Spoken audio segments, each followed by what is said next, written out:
Mega Energy is Eric's first idea.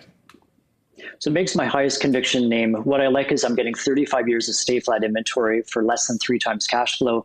The stock trades at about a 30% free cash flow yield. It's aggressively paying down debt. We're already gaining 25% of the free cash in the form of buybacks. That's going to step up to 50% in the coming months and ultimately 100% by about Q2, Q3 of next year.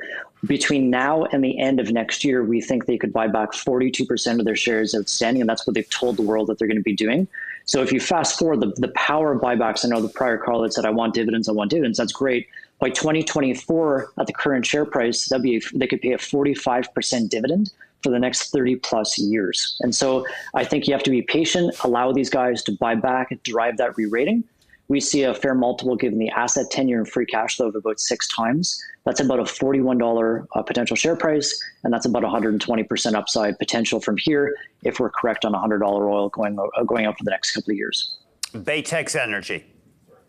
Yeah, so Baytex has drilled 9 of the 10 best wells in the best play in North America, but it trades at a discount to the average multiple of North American names at 1.8 times. They're paying down debt too, because that's always been the monkey on their back. Mm-hmm. They'll be hitting their next target Q1 of next year, so they're stepping up the amount of free cash flow coming back to us. We think they could buy back about 99 million shares next year, which is about 18% of their shares outstanding. So deleveraging while being aggressive buyers.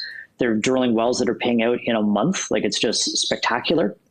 So we think, at least a reasonable multiple of about 5, we think is closer to fair value.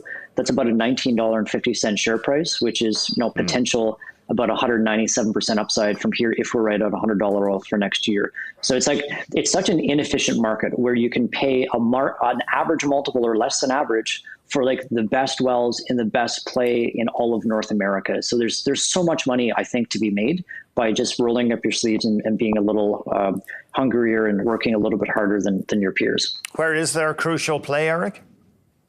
So the Clearwater water play in Alberta. So it's like medium gravity where you don't have to frack. So the wells are very, very cheap and they're very prolific. They've got wells coming on at over 1,000 barrels per day. So, and again, what you spend on a well, you're getting that back into revenue in about 1 month's time at $100 oil. It's phenomenally profitable. So, what I like is once these companies do reach their ultimate leverage targets, because they're recycling the free cash so quickly, the free cash flow is amazing. Like, this is a name, they're about a 40% free cash flow yield. So once they ultimately get to 75 to 100%, they could be paying us 30 to 40% per year. So that excites me profoundly. And we're tight for time, but I gather the demand for energy services is fair. It's not out of control. It's not red hot. Prices haven't been surging. Yeah, the service names are getting pricing power enough to keep up with inflation and have modest margin expansion at this point. We have not had services all year, and I feel good about that. I still think where investors want to focus in on are the small and mid-cap, oily Canadian producers where they've committed to return their free cash flow. So like a MEG, a Baytex, a Tamarack, which we talked about earlier, where we think we can get paid 30% plus from returns from that egregious amount of free cash flow. I'm optimistic that will drive the re-rating over the next year in these names. You may hear it beeping. I bought a bit of plutonium to work. I probably shouldn't have, Eric. It's a bad habit of mine. Eric, very quickly, we've only 30 seconds. What's your thought on Tamarack Valley? Again, it is your topic. Yeah, so they just bought acreage in the most economic play in North America. It only defers meaningful returns back to shareholders by about 2 quarters. But offsetting that, the stock's trading at a 44% free cash flow yield now at $100 oil and 2 times cash flow.